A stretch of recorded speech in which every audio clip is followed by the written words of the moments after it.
안녕하세요. 블록체인 읽어주는 남자입니다. 오늘은 비트코인 탄생 배경에 대해서 알아보도록 하겠습니다. 오늘날 비트코인의 자산 가치는 날이 갈수록 올라가고 있습니다. 비트코인 논문은 왜 나왔으며 왜 세계 사람들이 열광을 할까요? 먼저 2008년도로 돌아가 보겠습니다. 누구도 예상하지 못했던 일이 발생하게 됩니다. 바로 글로벌 금융 위기입니다. 우리는 이 위기를 서프라임 모기지라고 합니다. 한국말로 비우량 주택담보대출입니다. 미국의 부동산 열기가 과열이 되다 보니 누구나 할 것 없이 담보대출을 하고 집을 샀습니다. 이것이 왜 문제가 될까요? 부채는 우리가 돌려줘야 하는 돈입니다. 하지만 아주 쉽게 돈을 빌릴 수 있었던 것이 문제의 원인이 됩니다. 미국은 경기부양책으로 저금리 정책을 사용합니다. 한마디로 금리가 낮기 때문에 대출을 할 수 있었고 집값이 계속 오르니 대출금을 갚기를 아주 쉽게 생각했던 거죠. 계속 오르던 부동산의 가격이 하락하게 되면 어떻게 될까요? 은행에서는 신용 등급이 낮은 사람에게도 아무 거리낌 없이 대출을 해줬던 것입니다. 우리는 이것을 닌자론이라고 합니다. No income, no job or asset. 수입이 없고 직업도 없으며 자산도 없는 사람들에게 대출을 해줬습니다. 미국 부동산 담보대출이 왜 세계 문제로 퍼졌을까요? 바로 파생상품 때문입니다. 파생상품은 말 그대로 파생이 되어서 나온 상품을 말합니다. 오렌지 하나가 있습니다. 오렌지로 오렌지 주스를 만들었다면 오렌지 주스는 오렌지의 파생상품이 되는 것입니다. 그런데 문제는 싱싱한 오렌지를 사용했다면 문제가 되지 않아요. 왜? 오렌지 주스도 싱싱하니까요. 하지만 상한 오렌지를 사용해 오렌지 주스를 만들고 그 오렌지 주스가 전 세계적으로 팔려 나가게 됩니다. 오렌지 주스를 세계 사람들이 마시다 보니 배가 아프기 시작한 겁니다. 배가 아파서 병원에 실려가게 된 사건이 서프라임 모기지론 또는 리먼 브라더스 사태라고 합니다. 다시 본론으로 돌아와 보겠습니다.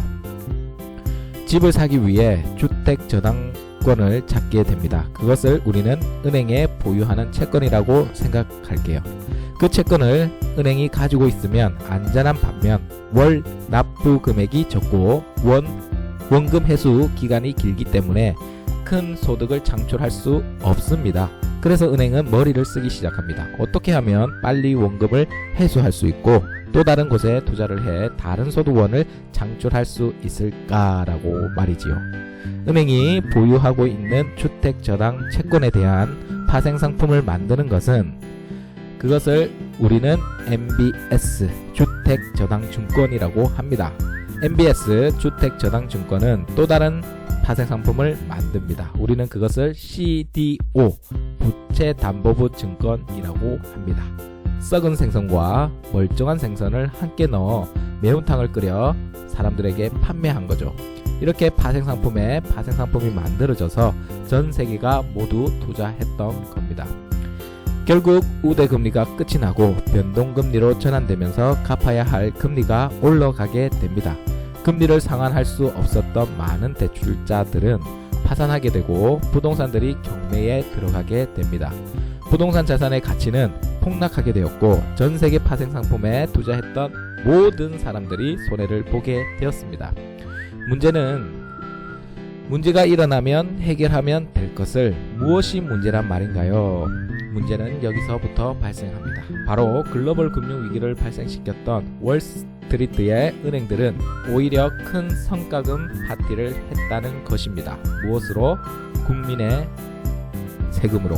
국가에서 유동성을 늘려 화폐 공급을 늘린 돈으로 성과금 파티를 열었고 빡친 국민들은 월가 시위를 하였습니다.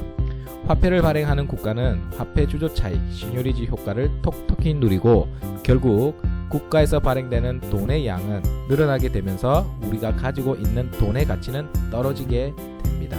결국 우리의 부를 또다시 훔쳐간 일이 되었고 더 이상 참지 못한 익명의 사토시 나카모토는 중앙에서 발행하는 돈이 아닌 개인 간 개인이 거래할 수 있고 화폐 양이 정해지도록 설계를 한 블록체인이 탄생하게 됩니다. 그것을 우리는 비트코인이라고 합니다. 제 내용이 좋으셨다면 좋아요, 구독 꼭 부탁드리겠습니다. 감사합니다. 안녕.